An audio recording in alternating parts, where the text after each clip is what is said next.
Hi friends, welcome to our YouTube channel. Shall we start our session?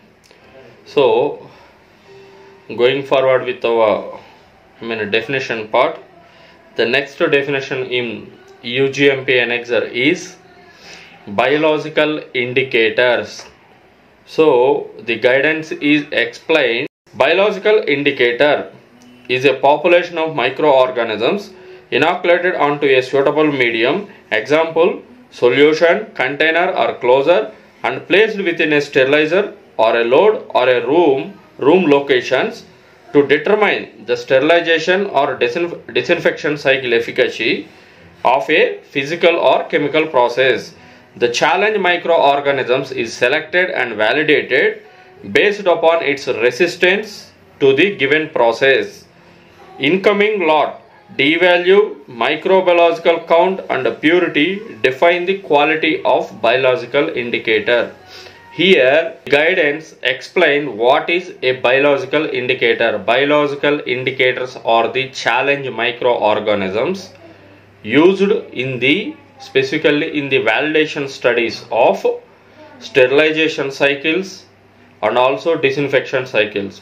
When we are speaking about sterilization cycles, it may be covered in autoclaves and also in the depyrogenation tunnels or dry heat sterilizers. So all these things. When it comes to disinfection cycles, in rooms, we are going to in rooms or the whatever isolator systems, we will challenge the efficacy of our biodecontamination processes using these biological indicators. There are different types of biological indicators, namely Bacillus the Stereothermophilus. Some people they will use Bacillus subtilis and few more other types also there. So all these things, that means the specific type of biological indicator depends on the sterilization or the disinfection cycle you choose and its parameters. Efficacy of the biological indicator purely depends on the its D value and also its population, microbial population per ml, impurity. So these are all the basic factors required to evaluate the biological indicators and its quality. We will learn much about what is D value and how they will be determined, all these things in the upcoming videos. Biological indicators sterilization సైకిల్స్లో లేకపోతే వ్యాలిడేషన్స్లో work చేసే ప్రతి ఒక్క ఎంప్లాయీకి specifically thermal వ్యాలిడేషన్లో biological indicator అనే పదం అనేది యూజ్ చేయకుండా అసలు థర్మల్ వ్యాలిడేషన్స్ అనేవి కంక్లూడే అవ్వవు. వీటి యొక్క గొప్పతనం ఏంటి, లేకపోతే ఎందుకు ఇవి అని అంటే, ఏదైనా థర్మల్ వ్యాలిడేషన్లో మనము ఒక లోడును కానీ లేకపోతే ఒక రూమును కానీ ఒక స్పెసిఫిక్ ఐసోలేటర్ కానీ దేన్నైనా మనము, లేకపోతే ఒక స్టెరిలైజర్ అనుకోండి, ఒక సైకిల్ని మనము ఇది క్యాపబుల్, మనకు కావాల్సిన స్టెరిలైజేషన్ లెవెల్ని ఇది ఇవ్వగలదు అని మనము ఇన్ష్యూర్ చేసేది ఎలా అంటే, డిఫరెంట్ ప్లేసెస్లో ఆ లోడ్లో కానీ ఆ రూమ్లో కానీ లేకపోతే వాటిల్లో బయోలాజికల్ ఇండికేటర్ అనే మైక్రో ఆర్గానిజమ్స్ని ప్లేస్ చేసి వాటి యొక్క ఫైనల్ కౌంట్ను బట్టి మనము ఆ లోడ్ అనేది క్యాపబుల్ అని చెబుతాం. బయోలాజికల్ ఇండికేటర్స్ అనేది కొన్ని specific type of micro organisms, అందులో మైక్రో ఆర్గానిజమ్స్ ఉంటాయి. ఈ మైక్రో ఆర్గానిజం లోడ్లో పెట్టినప్పుడు హీట్గా ఛాలెంజ్ అయ్యి వాటి యొక్క పాపులేషన్ అనేది ఎంత ఉందనే దాన్ని బట్టి మనము ఆ లోడ్ అనేది వ్యాలిడ్ అయిందా, లేకపోతే ఆ లోడ్ అనేది సాటిస్ఫాక్టరీ అవుట్కమ్ ఇస్తుందా లేదా అనేది డిసైడ్ చేసుకుంటాం.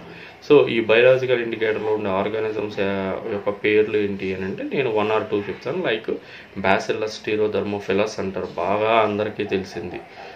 దీన్ని జియోబ్యాసిల్లస్ స్టీరోథర్మోఫిలస్ అంటారు. అండ్ ద నెక్స్ట్ వన్ కొంతమంది బ్యాసిల్లస్ సబ్టిలస్ అని అంటారు. So Bacillus ఎట్రోఫియస్.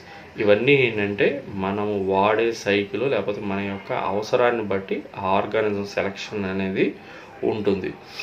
Okay, will go to next one. Blow-fill seal. BFS is the technology in which containers are formed from a thermoplastic granules filled with product and then sealed in a continuous integrated automatic operation. The two most common types of BFS machines are the shuttle type with partition cut and the rotary type with closed partition. So here the technology, blow fill seal technology, the guidance has provided a definition for blow fill technology. A great example of this blow fill seal technology and its container system is all of us know salines, glucose or sucrose or through IVs now. So if we observe that one, the glucose bottles whatever used, it will be in a plastic nature of container system. In this technology, first they will form the molds, with a thermoplastic granule they will form the molds like in a container shape. After that the filling will be filling of product like water for injection, whatever will be filled, and then it will be subjected for sealing. Accordingly it will be distributed that one. So this is one of the technology used for this one, blow fill seal technology. Blow fill seal technology అనేది pharmaceutical మ్యానుఫ్యాక్చర్లో ఒక బాగా వాడుకలో ఉన్న technology. So ఇక్కడ ఏం చేస్తారు అని అంటే, బ్లో ఫిల్ సీల్ టెక్నాలజీలో థర్మోప్లాస్టిక్ గ్రాన్యూల్స్, అంటే ప్లాస్టిక్ గ్రాన్యూల్స్ అనే వాటిని వాటిని ఒక మోల్డ్ లాగా ఫామ్ చేసి, అంటే బాటిల్ షేప్లో ఫామ్ చేసిన తర్వాత ఆ ప్లాస్టిక్ బాటిల్లో మన సొల్యూషన్ అనేది ఫిల్ చేసి ఆ తర్వాత సీలింగ్ చేస్తారు, హీట్ సీలింగ్.